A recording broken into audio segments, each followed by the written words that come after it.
Hello, everyone. Welcome to the stock specific class here for Thursday, September the 22nd. If you have any questions during the week or any questions I don't get to in the live class here, make sure you send those to jerry@traderspro.com. Just keep in mind that I typically will go over emails in the evening, so the response may not be immediate. Sometimes I'll check it during the day, but if I've got time, but usually I set aside time in the evening to go over emails. So anyway, if you have questions, make sure you send those to me. And let's get started. On Tuesday, I talked about the market kind of being in a area where it could go either way. We could get a little bit of a rally. But ultimately the trend was still down. The trend is still down, but what I'm starting to see now is we're really starting to see some oversold conditions. And so I want to point out some key support levels when we get to the chart to keep an eye on. But the market is nearing an area here where we could get a little bit of a rally. We've got the Fed meeting behind us. The market reacted negatively to that meeting, but I think and part of the problem too is there's so many people that are short and so many people that are betting on the market to go down. One thing you learn in Elliott wave is that when the crowd starts to get too far to one side, that very often the trend or the direction reverses. And so it doesn't mean it has to, we're not talking necessarily about long-term change here. I'm not suggesting we're at a market bottom or we're going to start rallying back up. We still haven't had that panic sell-off yet. But, markets don't go straight down either. They stair-step their way down, and we could be nearing an area here where we could get a little bit of rally. We had a situation a few weeks ago with same type of deal. I pointed it out in class. We were looking at some of the same things, and we got a little bit of a rally off of that. I'll show you where that was on the chart and what similar data we were seeing here on the site. The problem, though, with some of this analysis, before I get started, and I talk about it sometimes when we're looking at these direction alerts as well, is that they're not exact. Meaning, it doesn't necessarily tell you that we're going to rally tomorrow or move immediately. It just tells you the condition you're starting to get into, and so there's still room where we can drop, and that's why I wanted to point out some of these support levels that we're getting close to, because those are the most likely areas where you would expect the market to attract some buyers that could push the market back up a little bit and alleviate that oversold condition. Starting out, though, let's go through our direction alerts. You can see momentum is still not in the extreme range, but it's getting close to that, and even if it does get into the extreme range, there's still a potential for it to move to the far left side of that extreme range. So again, this is indicating that we're in kind of an oversold condition, but we could still drop a little bit further. We could become a little bit even a little bit more oversold in the process here. So and now, by the way, what we then turn to when we recognize the condition we're in, we then turn to the price action, and that's where the candles become very important, because we could still see some potential downside, but if we suddenly get a strong bullish reversal candle, then that's a good signal that, hey, we're expecting, the market's oversold, we're expecting a relief rally, we're getting a bullish reversal candle. Those things start to line up, and that's where the timing can be enhanced, is when you have that ability to read the price action each day and read those candles. So if you're still learning how to recognize a bullish candle or a bearish candle, keep working on it. There's those training videos on. If you go to the YouTube channel, go to the Traders Pro channel, subscribe, and you get access to those training recordings. And there's a full section on all kinds of different candlestick formations, probably more than you really need to know, but at least get the basic ones down. Know what a bullish reversal candle looks like, a bearish reversal candle, Because a lot of these reversal candles, unless you know how to read them, they don't make a lot of sense to everyone else. You're looking at a stock that's down for the day. You're saying, hey, that stock's down for the day, and you're saying that's a bullish reversal candle. Well, yeah, because it's trading higher than where it opened. It's rallying off of where it opened that day, although it's still lower than where it was the day before. It's showing that buyers are stepping in, and so that's what is so great about being able to read the price action, is that it's usually, especially the reversals, are usually hidden from most people that don't know what they're looking for, or don't know how to read it. All they're going off of is it up or down compared to yesterday, and there's a lot more to it than that. If you know how to read the momentum and those candle formations, and it can help you a lot with the timing of some of these moves. Now, I get it. Some of these trades that you're looking to get into, you don't necessarily need to time it perfectly, or and we're not going to be as concerned about timing it perfectly when we get to a market bottom and we're investing more for the longer term, and we're just trying to stay in some of these trends for a long period of time. We're not going to be as obsessed with, or don't need to be as obsessed with reading price action. But in order to kind of trade right now, which is what we're doing, we're just kind of trading back and forth as we're waiting for the market to bottom. It becomes a little bit more important to be able to read that price action. The breadth indicator is in the extreme range, but again, there's still room for it to move to the far left side. So there's still some, but it is marking, it is telling us that we're in a oversold condition based on breadth. And then finally, this is something I pointed out last Tuesday, we're still extremely high in complacency. There's no fear. And that's the only thing that does worry me about the market having a really sharp sell-off, is that the trading crowd just isn't worried about it. They're bearish, but they're not worried about a big sell-off. That usually happens when they're hedged, they're protected, they've got their protected puts in play, and that's part of the reason why I think the market has resisted that panic sell-off. Is there's no, what creates panic is not having protection, not having protected puts. And that's why part of me feels like we've got to have a little bit of a rally, or at least enough of a rally where people think the bottom is in, to where they don't want to spend that money to buy that protection. They don't feel like they need to buy that protection anymore, and then that's what sets them up to be able to be unprepared for a big sell-off and creates that panic. So, although the market can always do what it wants to do, and I start to look around at some of these things that I think need to be in place in order to get the outcome that I'm expecting. And again, you don't get panic. You look at just common sense is that you don't have panic when you're prepared, right? You have panic when you're not prepared and something happens, and you get the. You don't panic when you get a flat tire and you have a spare and you know how to use the jack and you've done it a million times. You panic when you get a flat tire in the middle of nowhere and you don't have a spare tire. You're not prepared. That's what causes panic. So these are just things that, again, down the road, as we see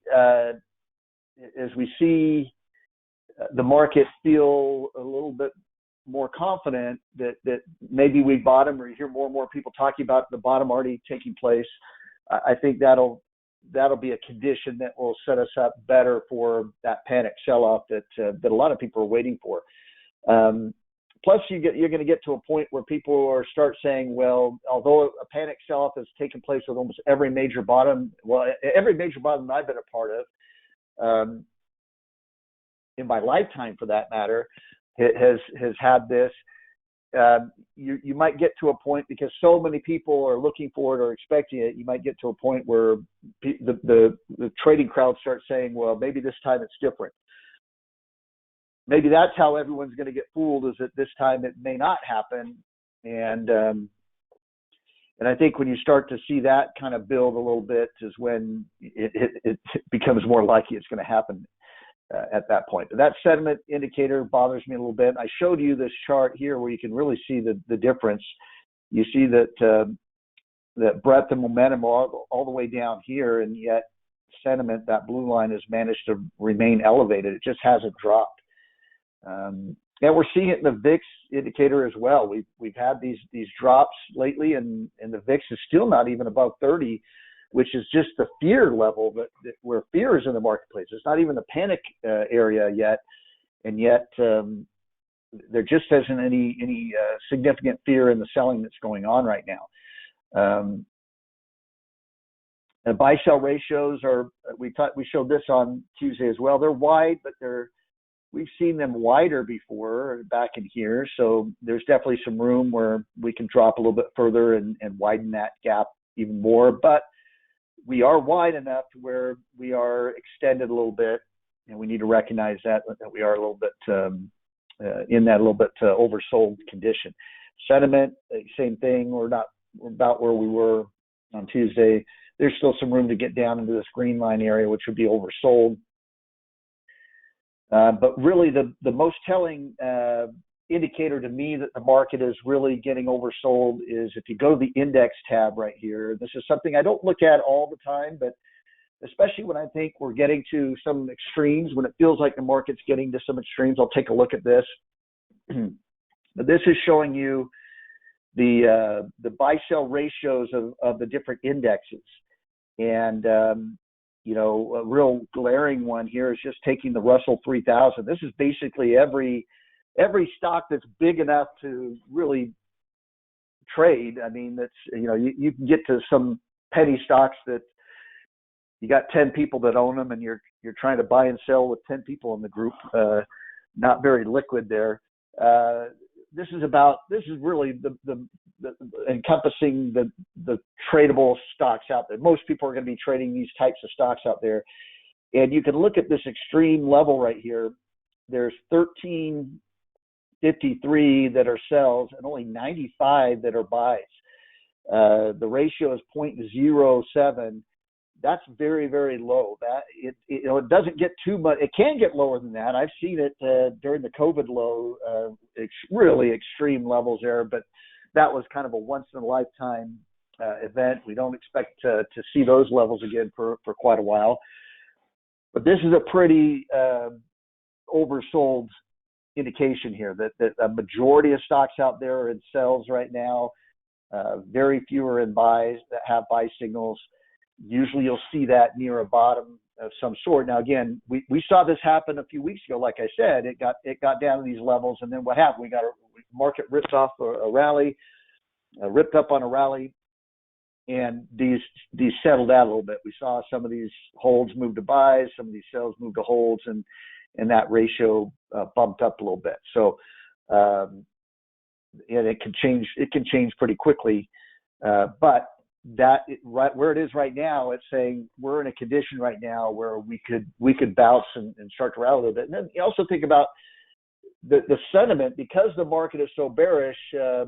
What does that mean? Well, it means that the majority of traders out there are short in the market, or they're betting on the market to go down. That's where the money is right now. That's where you're making the money right now is when the market is dropping. So what happens when that gets extreme, where it's gone down a little bit too far too fast? Well, what happens is those short sellers, if they're going to close out those positions and take their profits, remember, the action they take to close out a short position is to buy back the shares. They buy to close their short position. And if everyone starts doing it at the same time, we call that a short squeeze. It's the rally or the move up is not because people are buying because they want to own the stock for the long term. They're buying because they're closing out a short position. And that can lead to these very sharp snapback rallies. And like I said, typically in a downtrend, they last, a week or so or a few days. But it moves up very sharply. And so that's kind of what I'm expecting to happen. I'll show you again on the chart. The last time it kind of took place, we were kind of in a similar condition. But that's something. Look at all these ratios. All these ratios are very low, and indicating an oversold condition in the market. Again, could become a little bit more oversold as we saw with the direction alerts, but we're right in that. We're in the neighborhood right now, and we gotta pay attention to that. So what we look for then is, timing wise, we'd look for, do we see a bullish reversal candle? Do we see the market gap down one day and then end up closing higher than where it opened, but still lower than the day before? And that would kind of give us that reversal. I'll show you what I'm talking about here when we look at some of these charts, but let's start with the S&P.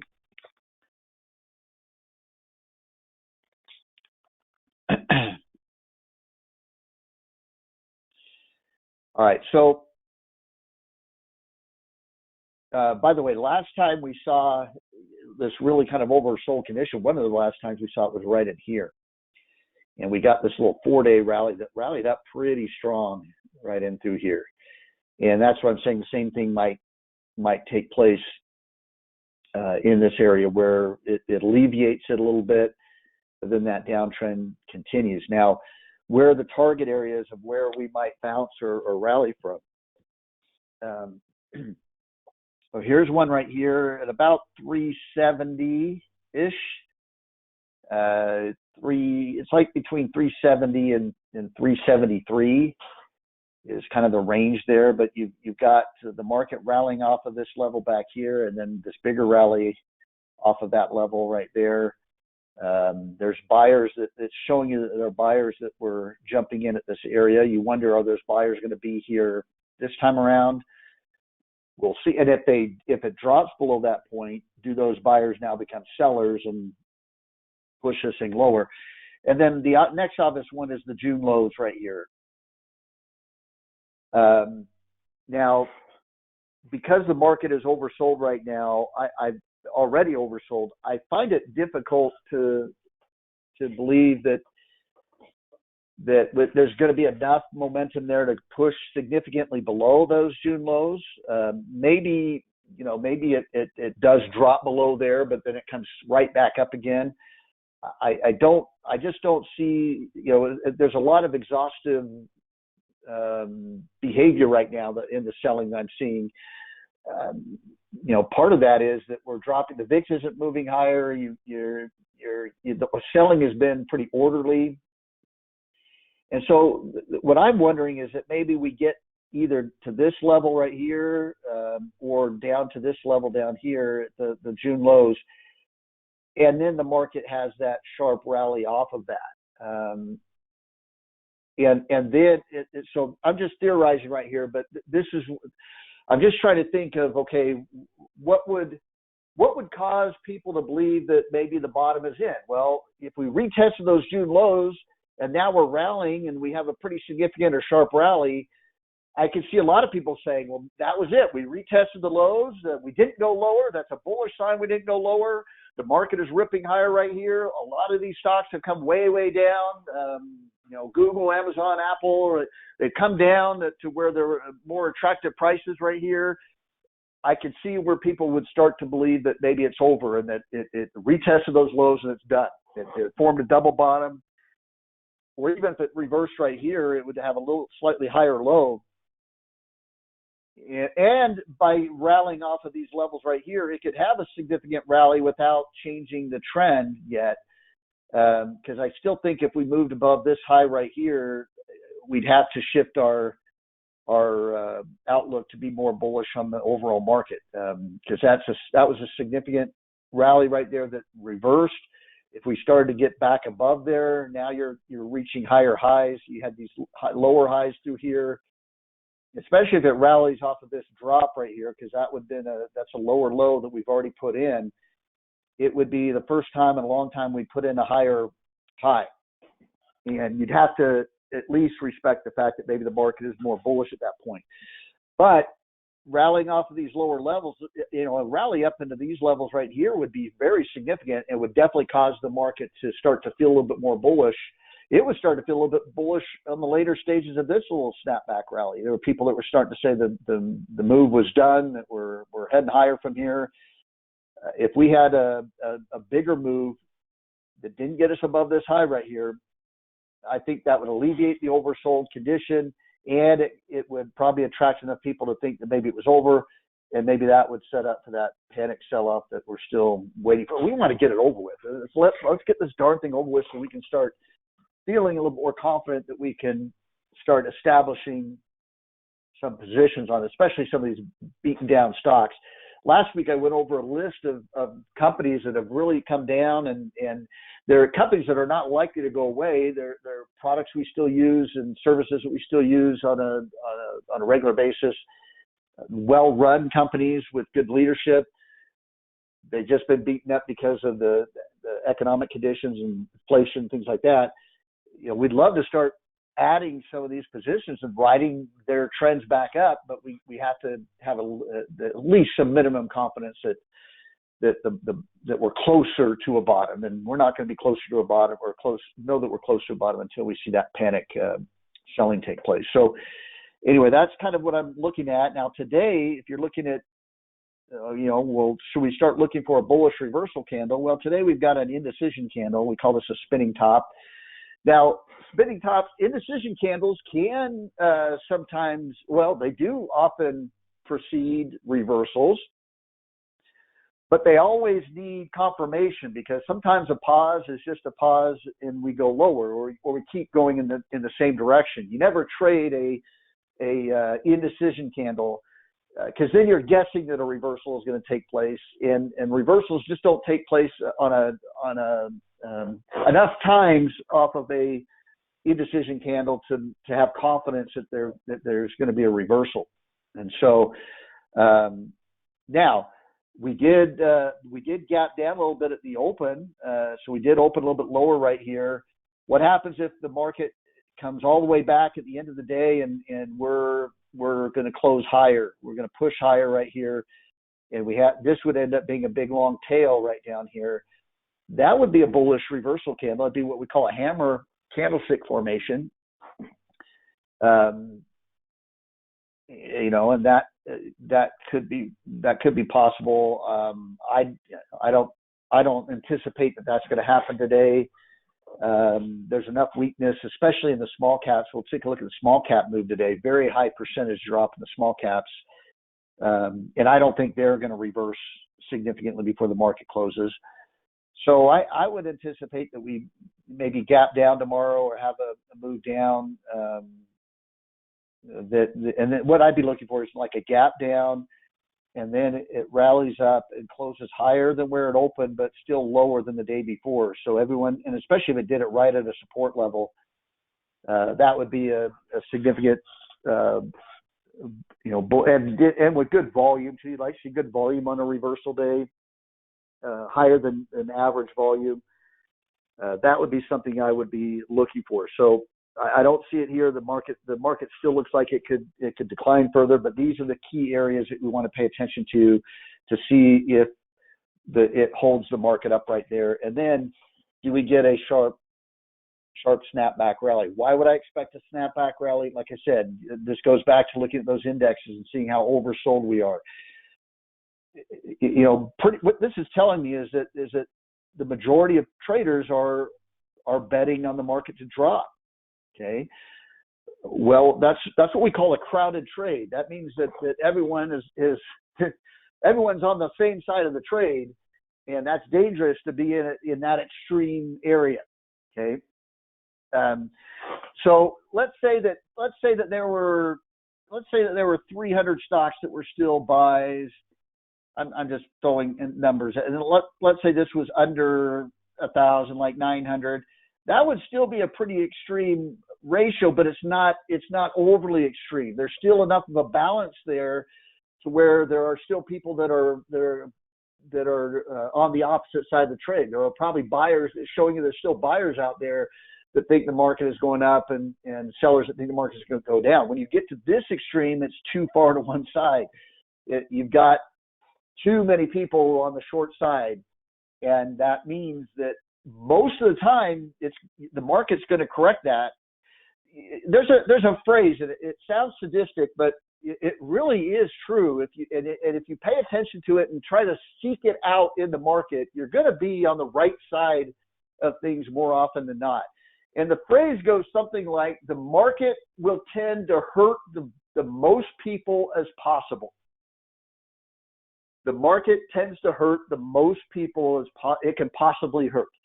And now it sounds like the market is some monster that's trying to eliminate the world or something like that.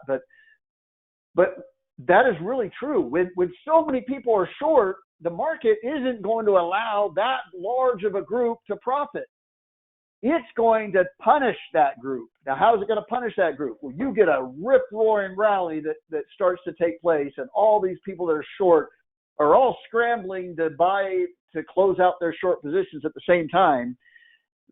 That's how that large group gets hurt. What if everyone's in Apple right now? Well, what could really hurt those people, those large amount of people that are in Apple thinking it's a safe trade? Well, if Apple starts selling off in a big way, it's going to hurt that group because, again, the group is too far to one side. Now, I would argue that Apple has balanced out a little bit because it's come down quite a bit. But I talked about this a few weeks ago where I said we really need to see Apple get some damage to it to really before we really start to feel like this selling is legit, because so many people are piled into that as the safe trade that there's no way that Apple's going to go down. And if too many people start to believe that, then Apple's going to get crushed at some point.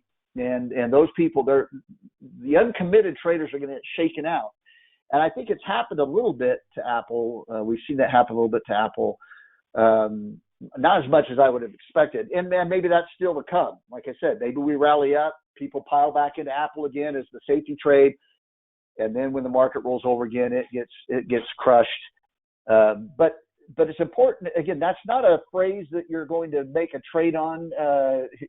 My reason for my trade is not going to be because, hey, the market's going to tend to hurt the most people as possible, and this is a crowded trade right now. But if you recognize that, you say, okay, this is a crowded trade. If I see a bullish reversal candle on this trade that's dropped and it's a crowded trade, I'm going to try to take advantage of that. I think I can recognize that I don't want to be with the crowd right now. I want to be against the crowd. I want to be a contrarian. And if you can recognize those things, you can profit very well from that type of recognition. Because another thing, and this is a lot of stuff I cover in the Elliott Wave classes. Another thing is that when you're in a crowded trade, what's human nature? Human nature is you want people to agree with you, right? You want to be around people that agree with you, that think you're on the right track because they're on the right track. You don't want to be around people that are disagreeing with you and telling you you're wrong. And so what happens in a crowded trade is everyone, I used to make this argument about Apple that how do you recognize that you're in a crowded trade? Well, it's like if Apple shareholders held a party and everyone's at the party. Well, what are you going to talk about at the party? Well, you are going to talk about how great Apple stock is and how smart you are for getting in, and you're going to be talking. The only differences you might have is how much you feel Apple is going to go up. Oh, I think it's going to go up another $10. Oh, no way, it's going to go up another $20. No, I think it'll go up about $30 more from here. That's the only disagreement you'll have. Why? Why is that? Well, because the only reason why you own the stock is because you believe it's going to go higher. If you don't believe it's going to go higher, you're not going to own the stock, right? So when it gets crowded, you got a situation where everyone that wants to own it owns the stock. Everyone that owns the stock believes it's going to go higher. That's why they still own the stock. But the stock can't go higher because there's nobody else to come in. Everyone that wants to own it owns it. But the sentiment is so high at that point. Everyone believes that there's no way they're going to lose, that they're guaranteed to win. And then that's when the market says, I'm not going to allow you to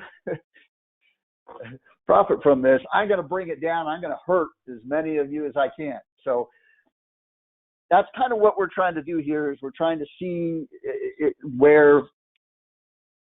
when the balance gets too extreme. It doesn't happen very often, not in the market and not on individual stocks, but you want to be able to recognize it when it does, so that you can start to force yourself to be a contrarian, to think opposite. Doesn't mean you're going to react or trade it, but let's say you're not looking to buy to bounce. At least you'd want to get out of your short position so that you don't get killed when it rallies, and you could just sit on the sideline and wait for the bounce and then re-enter those bearish positions a little bit later on. All right, let's move on. I want to get to the Russell 2000 chart here.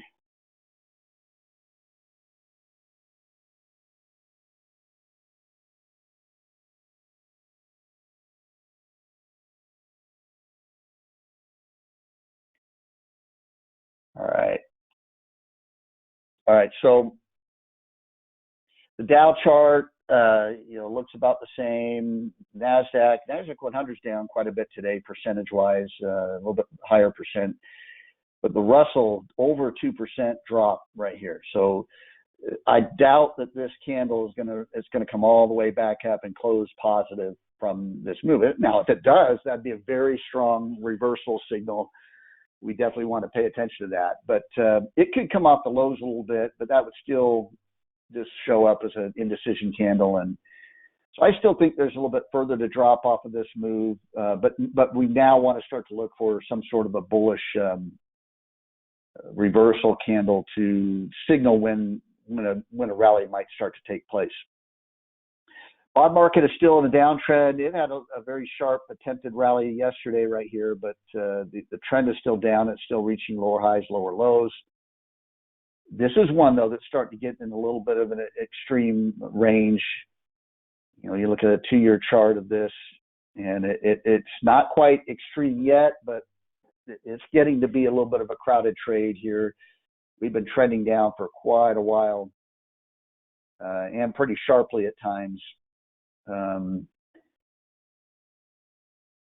But that one's not quite a full crowded trade to the downside, but it's getting there. That could start to maybe have a sharp rally,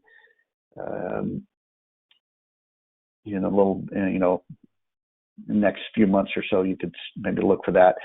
Gold continues to act like it wants to go down. It's kind of been moving sideways since we had our class on Tuesday. I would expect that to continue to move down off of that. Maybe a attempted rally up a little bit higher before dropping. It kind of moved sideways right through here and then had this little move up and then dropped. Could do the same thing here. But that trend is down and looks like it's going to continue to move down. Oil is still kind of in the sideways to bearish range. It had a strong bullish reversal candle there, but then since then we've had a couple of attempts to open higher and then reverses. Now, there's still a possibility, we talked about this support level maybe holding for a little bit, that maybe it rallies up to the top part of this range or even the underside of this last range here. I see either more sideways movement in oil or continued downside. I'd be looking at this chart as saying we expect more sideways to bearish movement here. Now, we are getting, as we get closer to the winter months, there are segments of energy in particular that could start to rally strong. Natural gas. I mean, these are all going to be. We know there are going to be problems in Europe, and there's going to be demand. It's just a matter of, do we start to see it on the charts? And coal could be a big one. But it's weird because the oil itself, there's a double-edged sword with it right now, to where there's demand. There's definitely demand for oil, but if the high inflation slows down the economy, it means that there's going to be less demand for oil. That could be a reason why it goes down. But like I said, there's obviously a shortage of oil right now that could be reasons why it goes up. I think that's why you're seeing a lot of this sideways movement because, you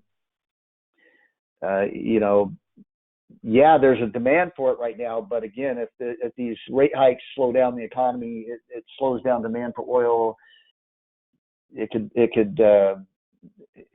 cause the oil to come down quite a bit further than where it's at right now. So, but on the flip side, you know, if you know, some of the supply issues with oil are still there, you can still see where it rips higher again at some point. These oil companies right now are sitting pretty good, right, where they're in a nice area right now where they're making good money. Even though prices have come down quite a bit, they're making a lot of money at these levels, and so you might see the oil move sideways or down, but you might see oil stocks continue to have uptrends in this, as long as oil kind of stays in this area here. The dollar continues to move higher. It's still acting like it wants to go higher. We talked about on Tuesday, we had this little bit of a sideways pause right here, but overall it was still acting like it wanted to go higher. Here we have the higher high right here. And so we're expecting that trend to continue. The VIX, you know, there's been a lot of resistance kind of in this area right into here. We'll see if we start to break above that a little bit. Now this is the VIXY. I'm going to bring in the VIX indicator here. Another chart so we can see. By the way, you had a big spike up. We did spike up to 30 on that Fed announcement yesterday. We were all the way down here on the VIX. We were all the way up here. A ton of volatility on the VIX yesterday. You can see this area right here. We're struggling to get above there. 30 again. This is the fear area right here. We're not even at the fear level. Like I said, we touched it yesterday, but with all the selling, we still haven't reached that fear level. And the panic level is up here around 40 is where I've kind of, that's a minimum to suggest we have panic in the market. I just don't see us in this oversold condition. I just don't see us getting to there right now. So I find it hard to believe that. I could see us getting up to 30 if the market goes down to those June lows. I think we can hit 30 pretty quickly. A lot of people think that's the bottom, and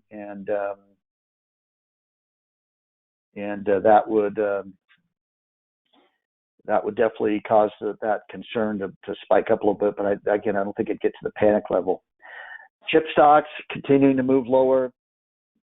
You know, these are our leadership groups. They're almost at in this case, the July lows. They bottomed in July a little bit later.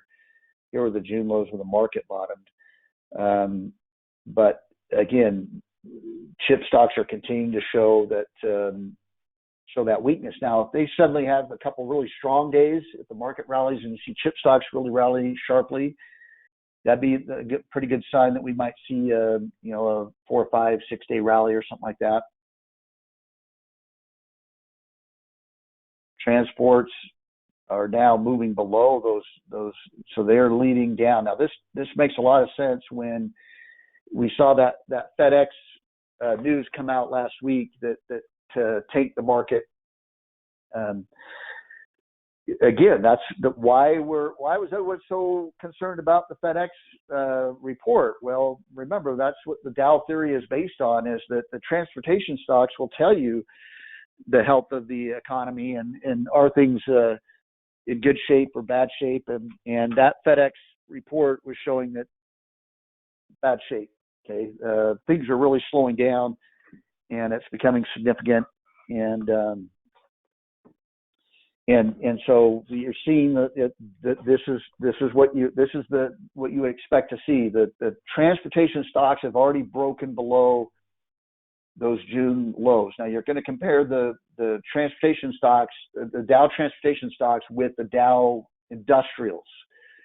So we're not comparing the transports to the S&P. Make sure you're comparing it to the Dow industrials. That's what the Dow theory is based on. If you want to understand Dow theory, go Google it. There's a lot of free websites out there that do a much better explanation than I could give. It's been around forever. Some people don't think it's as as significant nowadays as it was in the past. I have found that that's just not the case. It still is very effective. A lot of people look at the relationship between the chip stocks and the tech companies, and that's another relationship. That's what I'm doing here is when we look at the chip stocks, we're comparing it to how they're behaving compared to the NASDAQ 100.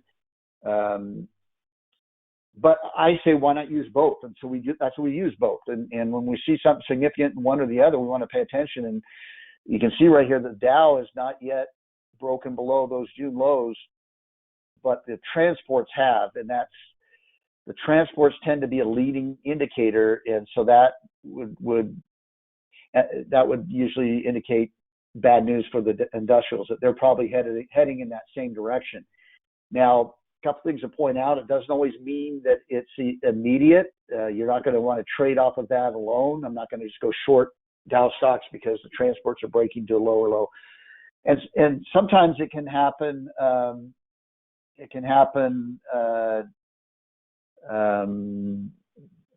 Later down the road. So maybe transports are breaking, and then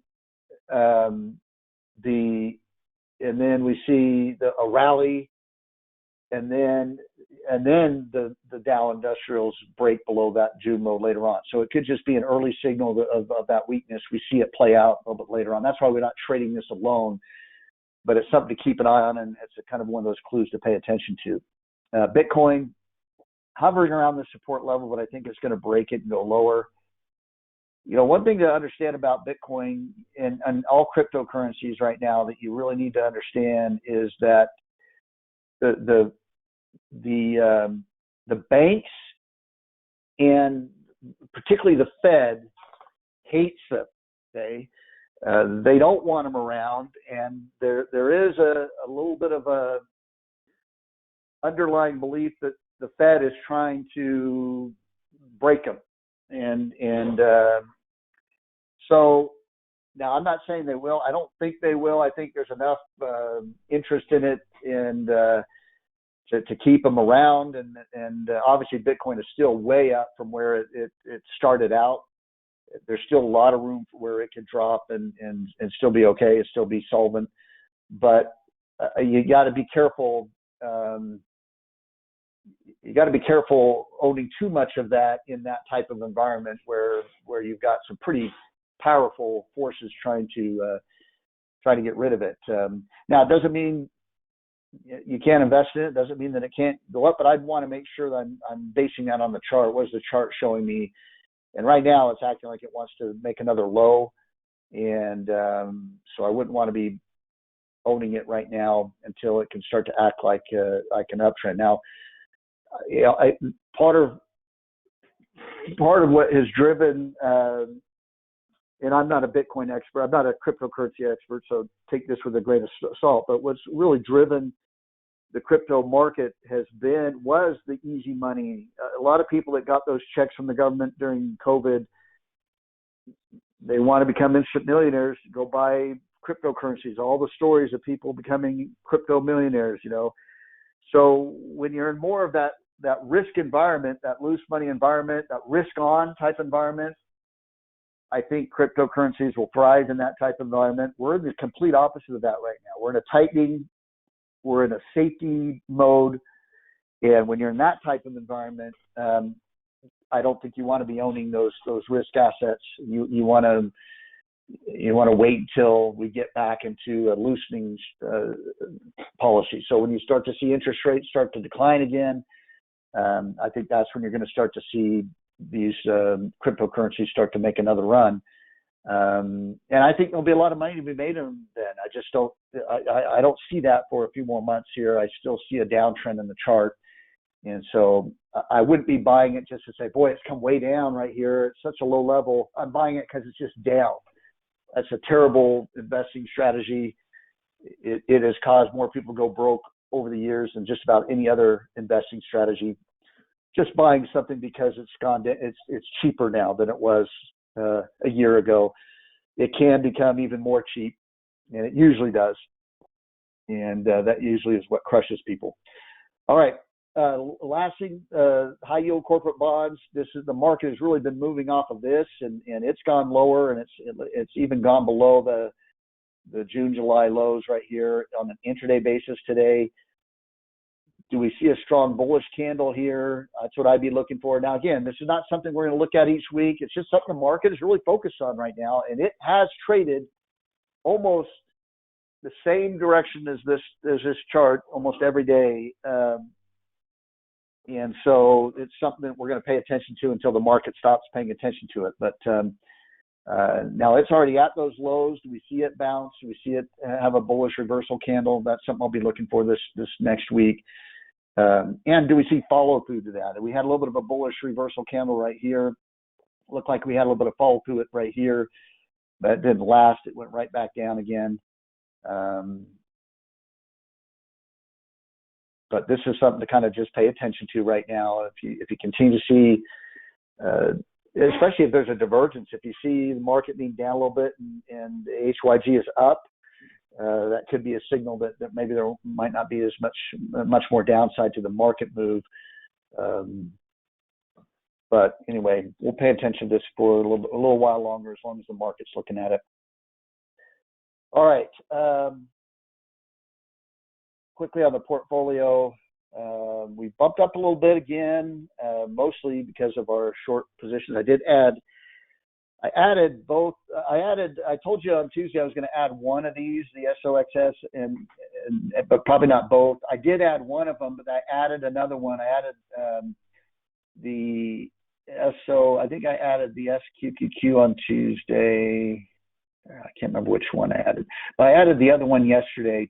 So I've got all three, the SARK, SOXS. I may be, if I see any sort of bullish reversal candle tomorrow, I'll probably at least get out of two of those. Maybe I'll hold one just in case the market doesn't reverse. But remember, I'm just trading those. I'm using those to hedge a little bit, especially with some of the long positions I'm in. Now CNQ is down again today. My stop is down below here. I might end up getting stopped out of this, but this looks like a little bit of an ABC correction. So I'm going to wait to see if I get stopped out. If I do, I'll get out. That was where I put my stop. I can always get back in it again. SARK, again, this is a strong bullish candle, so I'm staying in this one. But if I see a bearish reversal candle and a bullish reversal candle in the markets, remember, this is one of our inverse ETFs. This is going to go up when the market goes down. But we're making some good money on that one today. Tesla is down a little bit since I got in. My stop is down below here. Actually, what I'd be looking for is, do we find a little bit of support in this area right here? We got potential for this to be an inverse head and shoulders pattern. And if that's the case, if it can break out, this thing should really take off again. And this will definitely rally if the market rallies. So if we get an oversold bounce, that's what I'm kind of hoping for right here. Get that oversold bounce and see if this thing starts to rip higher. And that's why I have the inverse ETFs, is why we're down a little bit on these. We're making it up on the inverse ETFs a little bit. And what looks like the market's going to take off, I'll exit this. Now this one, SPWR, also looks like this could be a correction, an ABC correction of this move higher. We're right at about a 50% retrace, a little bit more than a 50% retrace from that move. So this is a critical spot right here. Does it start to move up? I think this will rally if the market rallies. My stop's down below here, so I've got plenty of room for this thing.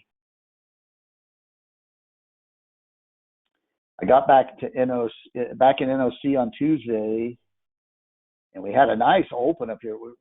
Opened up here, came all the way up here, had a big gain in this one, then it reversed all the way back down. It's holding right here. It kind of reversed back down.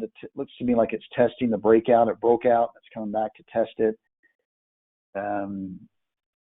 My stop is, I think, down below here. I widened the stop a little bit on purpose because I got bounced out of this trade. I had my stop down below here and got bounced out right here, only to find it rounding back up. So I've got it down below here. That should give it enough room to keep going higher if the market keeps going higher. But I do like the sector. The sector has been outperforming some of the other sectors. SOXS, we saw that big move down in the chip index. This is going to move in the opposite direction of that. So we have a big move up. So a lot of the profits today are from those inverse ETFs, although we've gotten a pretty decent down days on some of those other stocks, so it's kind of offset a little bit. Overall, though, I think we're positive. And then the SQQQ up higher here, making money on that one. So the bottom line is that, you know, we're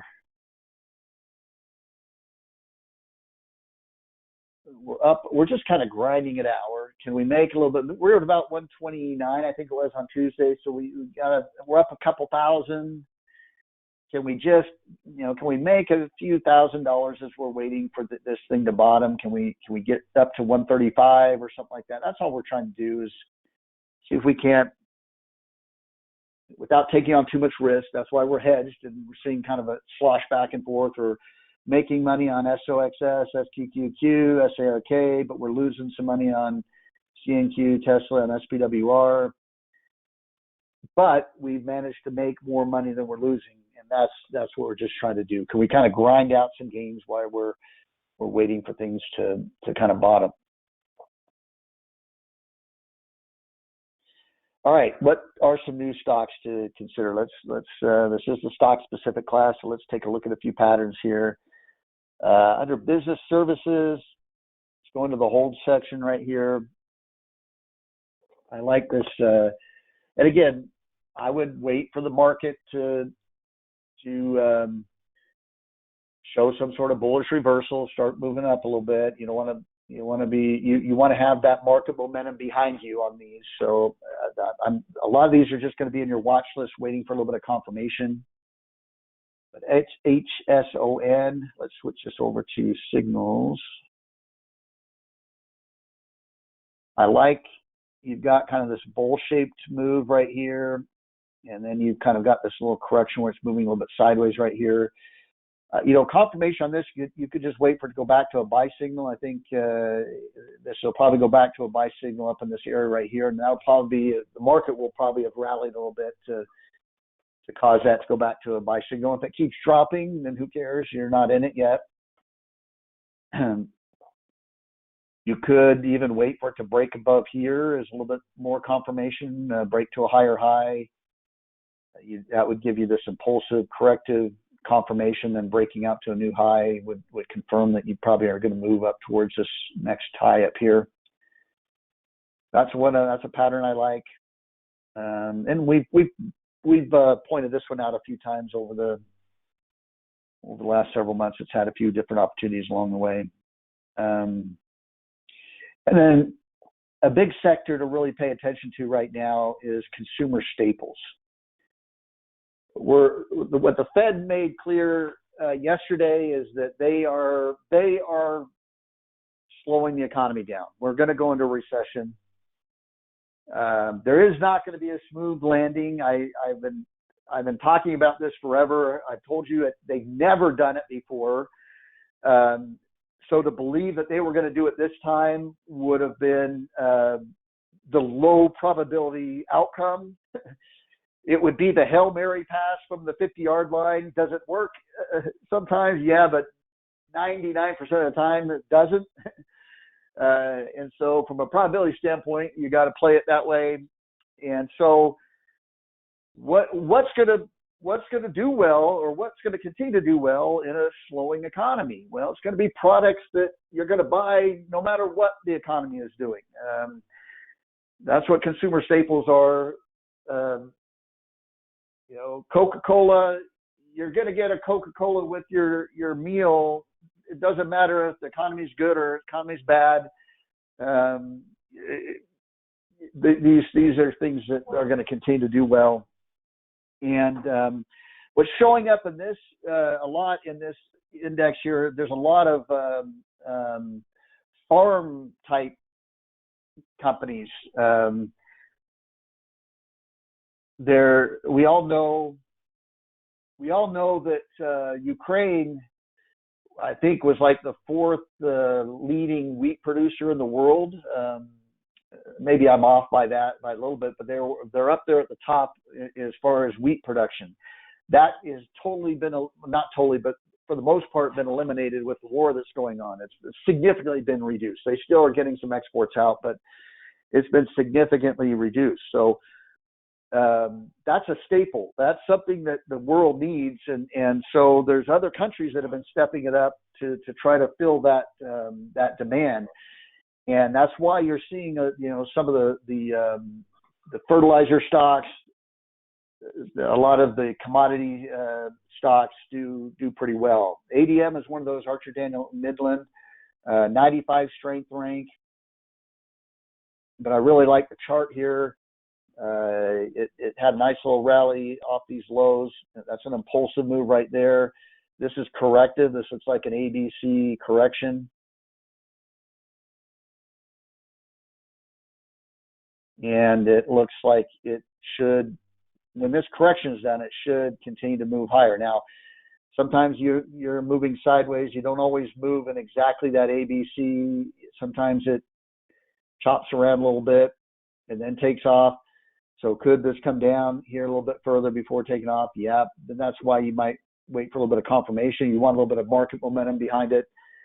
You could wait for that to go to a buy signal, or you could wait for it to break above this high or something as confirmation. But this is one that's looks pretty good. Nice strength rank, 95 strength rank in a sector that's going to be a top sector. If we're in a recession, this is going to be near the top as far as sectors go. So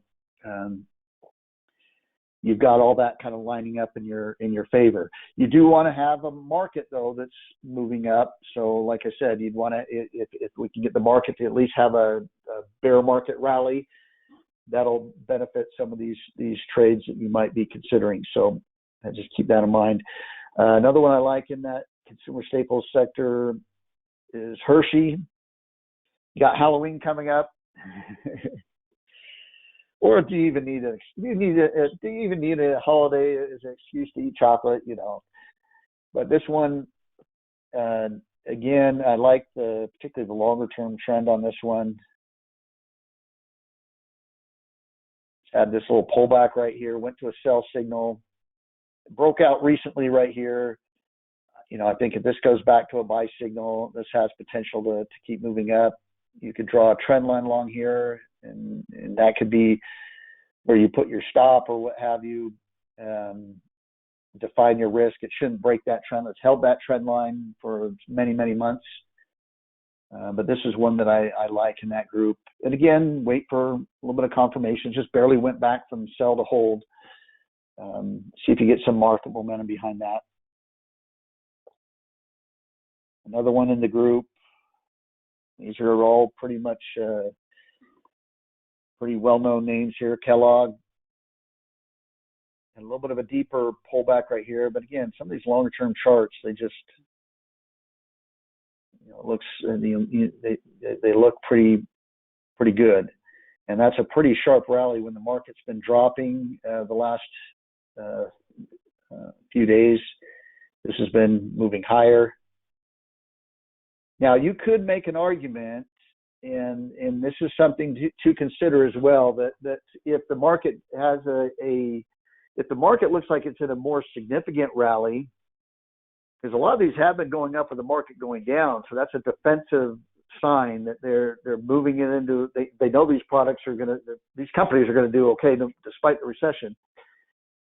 If the market starts to rally strongly, though, there's a tendency then for traders to go into the little bit of the higher risk beaten down names that go into the big tech, Google, Amazon, Apple, and they might become less defensive. So I'm not saying these wouldn't keep going up, but they could. If we get a sharp rally right here, they could either pull back a little bit or move sideways, because traders might want to pull money out of these safer trades and go into a little bit riskier trades if they think a bottom might be coming in. So that is something. That's why you still want to have a trading plan with these. But but these are just, again, high sector that's doing well right now, high strength range stocks within the sector. And it makes sense as far as the conditions we're in, recession type conditions. These stocks will tend to outperform in those conditions, and so that's and I'm not suggesting that you're loading up all in this sector. I don't believe in doing that very often. Although I've done that with oil in the past, where all my trades in the portfolio were in one sector. But you might want to pick one of these or a couple of these that you would consider to kind of diversify a little bit within your sector. And these might be more of just trades right now, not necessarily long-term investments, because obviously the market starts rebounding and doing very well. People are going to pull out of consumer staple stocks, and they're going to go into the back into tech and back into chip stocks and things like that, the high growth type names. And so these aren't necessarily ones I'm saying that we're going to be in for years or something like that, or even several months. But we can trade the near-term momentum on them. Another one is Smucker Company, SJM, 91 strength rank. Going back to a buy signal today, but I like the pullback right here, a little bit of a bowl-shaped pullback going back to a buy signal. Might want a little bit more confirmation than that. Like I said, this is also getting up here near a breakout area. And if it breaks out, it could really move. But that is a significant resistance area, so pay attention to that. You could be just trading this up to that area as just a trade. If it does break above this, though, it could really take off, because it hasn't been able to do it. If it can finally do it, there's going to be a lot of new buyers that are going to come in at those levels and probably push that thing up even higher. But be aware of that, because that is significant resistance there. It could cause the stock to stall a little bit right there, so you want to be aware of that. And then the one last one that's this is overextended right now, but if you go to the consumer staples in the buy category right here, the top of the list, there's General Mills. This has been in the news lately. They had some really good news come out on it. I wouldn't chase that move. That's moved up a little bit too far too fast.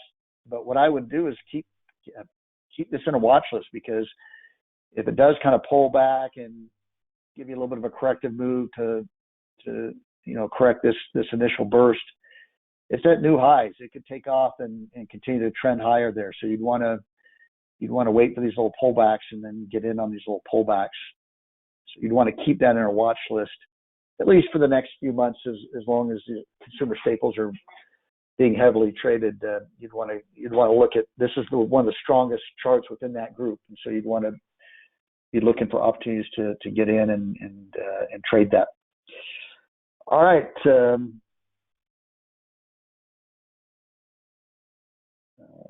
That's all I have. Just a second here.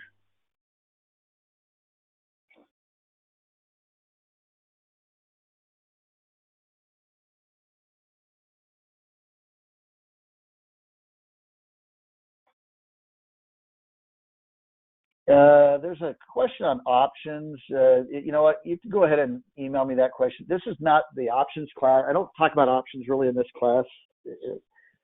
Some of you may have my options program that I talk about on Wednesdays. I have that class on Wednesdays. This is a different type of trading in this class. We're looking at usually we're looking at longer trends. We're trying to ride and stay in this, longer term trades.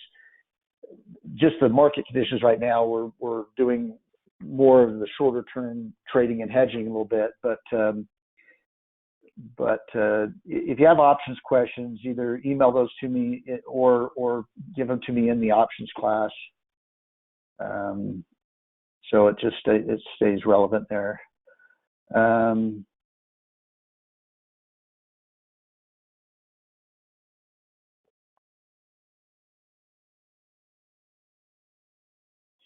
There's a question on NVIDIA. Do you buy NVIDIA because it's down 60%? No. It is a good quality stock. I did mention this one last week. Is one of the companies that have been beaten down that they're going to be around. They're going to come back up at some point. You want to have them in a watch list. But just like I said earlier, you're not buying anything just because it's down 50% or 60%. You need to make sure that it is acting like an uptrend, and at the very least, in this case, that